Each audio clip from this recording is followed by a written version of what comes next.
แผนกสาธารณสุขแขวงพงศลีจัดกองประชุมสรุปการจัดตั้งปฏิบัติเวียกงานประจำปี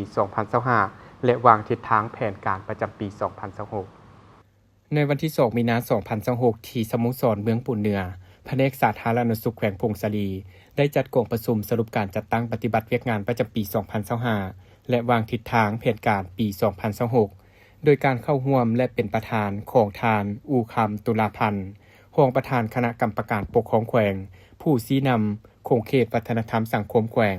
ดร.ไสนุภาพสุจันทร์หัวหน้าแผนกสาธารณสุขแขวงพงศลีมีบรรดาภาคส่วนที่เกี่ยวข้องเข้าร่วมในกองประชุมผู้เข้าร่วมได้พร้อมกันสรุปตีราคาการจัดตั้งปฏิบัติเวียกงานประจำปี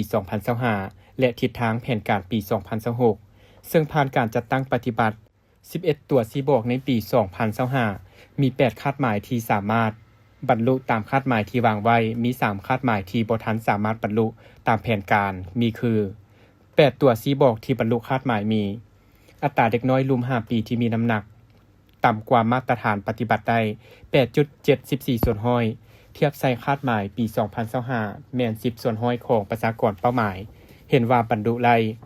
อัตราส่วนเด็กรุ่ม 5 ปีมีล่วงสูงต่ำกว่ามาตรฐานได้ 14 ส่วนห้อยจำนวนเด็กรุ่ม 1 ปีเสียชีวิตใน 12 เดือนปี 2025 แม่นมี 23 คน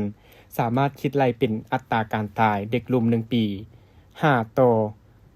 1,000 เด็กที่มีชีวิตเห็นว่าบรรลุคาดหมาย เมื่อเทียบใส่คาดหมายแม่น 9 ต่อ 1,000 เด็กมีชีวิตจำนวนเด็กรุ่ม 5 ปีที่เสียชีวิตใน 12 เดือน 2025 แม่น 24 คน สามารถคิดไล่เป็นอัตราการตายของเด็กรุ่ม 5 ปีแม่น 5 ต่อ 1,000 เด็กมีชีวิตเห็นว่าสามารถบรรลุตามคาดหมาย เมื่อเทียบใส่คาดหมายแม่น 10 ต่อ 1,000 เด็กมีชีวิตอัตราสมไส้วิทย์ทายครอบครัวปฏิบัติได้ห้อยส่วนห้อยอัตราปกคุมประกันสุขภาพแม่นห้อยส่วนห้อยของประชากรทั้งหมดอัตราประกาศและรับรองเป็นบ้านสาธารณสุขแบบอย่าง 84.6 ส่วนห้อยของจำนวนบ้านทั้งหมดอัตราสมไส้น้ำสะอาดได้ 94.41 ส่วนห้อยสำหรับ 3 ตัวซีโบกบ่สามารถบรรลุคาดหมายปี 2025 มีจำนวนแม่เสียชีวิตใน 12 เดือนแม่นมี 7 คน สามารถคิดไล่เป็นอัตราส่วนการตายของแม่น 161 ต่อ 100,000 เด็กมีชีวิตเห็นว่าบ่บรรลุคาดหมายจำนวนการเกิดมีแพทย์สวยใน 12 เดือนปี 2025 แม่น 2,996 คน สามารถคิดไล่อัตราเกิดลูกมีแพทย์สวยได้ 68.40 ส่วนห้อยเมื่อเทียบใส่คาดหมายปี 2025 แม่น 72 ของประชากรเป้าหมายเห็นว่าบ่สามารถบรรลุคาดหมายได้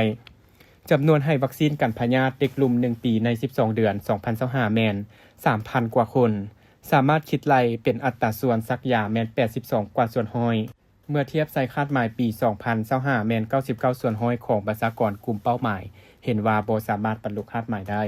นอกจากนี้การจัดตั้งปฏิบัติ7แผนงานแม่นมีผลสำเร็จหลายด้าน